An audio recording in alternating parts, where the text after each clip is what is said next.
Today in this video, I really want to talk to the person who fishes highly pressured bodies of water. If you fish lakes, rivers, ponds that see a lot of fishing pressure, today's video is for you. I really want to help you to think differently about what type of lures you choose when you get to the body of water, and I almost guarantee you that's going to help you to catch a lot more bass. So stay tuned, it's going to be a good one. This video is brought to you by my apparel company, Fin Fishing. I'm really excited because I just got some t-shirts in. A lot of guys have been asking about t-shirts, and I finally got, this is a tri-blend t-shirt. It is the most comfortable t-shirt I have ever wore in my entire life. Now they're going to be selling on the website for around $25, but because I just got them in, I want to give you guys a deal for 20 bucks. So if you guys are interested in helping to support the Bass Fishing HQ channel, you can click that link down below, pick up some shirts or hats or gloves or sun shirts, and I would really appreciate it. Now, just the other day, I was out fishing on a highly pressured body of water. This is a lake in Ohio that just sees an outrageous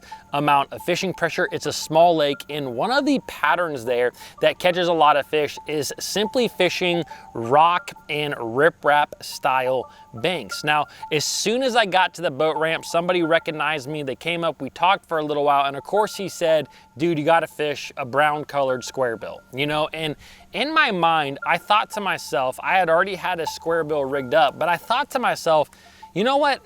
I think that about 80 to 90% of the guys that get to this body of water, they see that riprap, they see that rock, they immediately think about a square bill crankbait. And I'm not saying that a square bill crankbait isn't going to work in that situation, because obviously it does. But what I am saying is that sometimes simply thinking differently, especially in those highly pressured bodies of water, is going to get you a lot more bites. So instead of me going out there and fishing a square bill and just doing what everyone else seemed to be doing, I actually picked up a chatterbait. And as you guys know, I love the Mini Max chatterbait. I picked this bait up and I actually kind of started feathering this on these rock banks. And I went on to catch a lot of fish that day on that little chatterbait. Now, the really interesting thing about this is while I was out there on the water, I could see a boat in the distance. We were both coming in just like this. He was throwing a square bill, again, just like everybody else does. I was fishing that chatterbait. Now, when we went past each other, of course, it was the typical fisherman conversation. Hey, how's it going?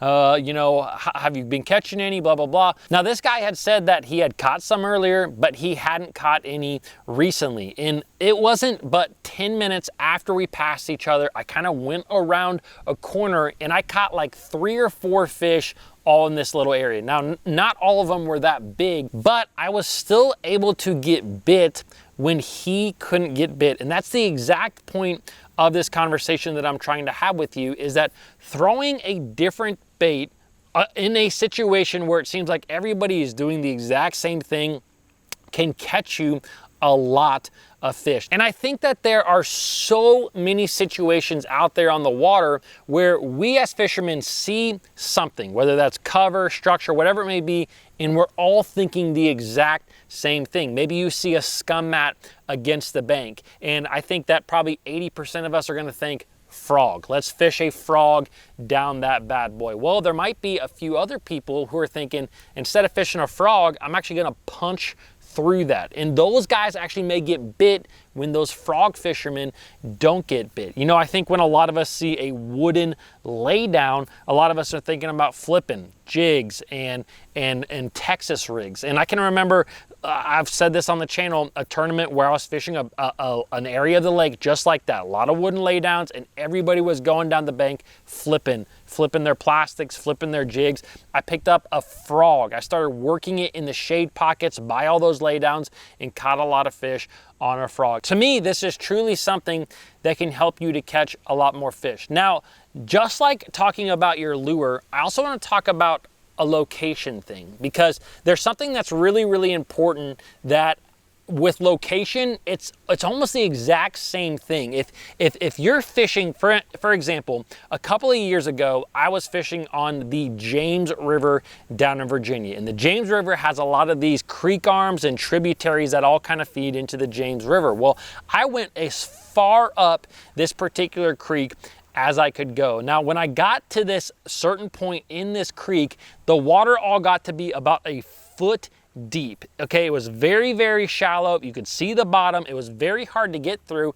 And my first thought, and what I almost did, was say, all right, turn around. I'm going to go back a different way. And I can almost guarantee you that 90% of bass fishermen that see that, they see this shallow water that it looks like you can't get any further on, they just turn around. And so, but for whatever reason that day, I had been listening to John Cox talk about going up these creek arms, and I decided that I was gonna push through. I was gonna keep on going as far into this creek as I could possibly get, and I wasn't going to turn around until I absolutely had to. And what I found is that after this big mud flat, it actually dropped way back down into deeper water. As a matter of fact, I found areas in the back of this creek that got into 10 foot of water. And I ended up finding a humongous group of fish back in this creek. I mean, I was as far up this creek as that you could get. I could flip anything. I could throw almost any lure that I wanted to in this area because I was flipping, I was throwing a square bill, I was frogging, and I was catching a ton of fish. And I truly believed that the only reason I could go back there is because these fish were untapped. People were hitting that mud flat, they were turning around, and here I was having this huge population of bass all to myself. Now, in that particular tournament, I'm gonna be honest with you, I didn't do extremely well because I was only able to catch about 10 pounds a day in this particular creek. There didn't seem to be really big fish back there, and I ended up finishing in like 80th out of 200 some guys in that tournament. But the point is that I still found an area that people were not going to. So this is just something, this is kind of the mental side of fishing that I think is so important, and something that I just really want to stress to you as an angler is anytime you start thinking about something, whether it's, hey, I'm going to turn around here, or hey, I should throw this bait, think to yourself, what is everybody else thinking in this situation? If everybody else is turning around,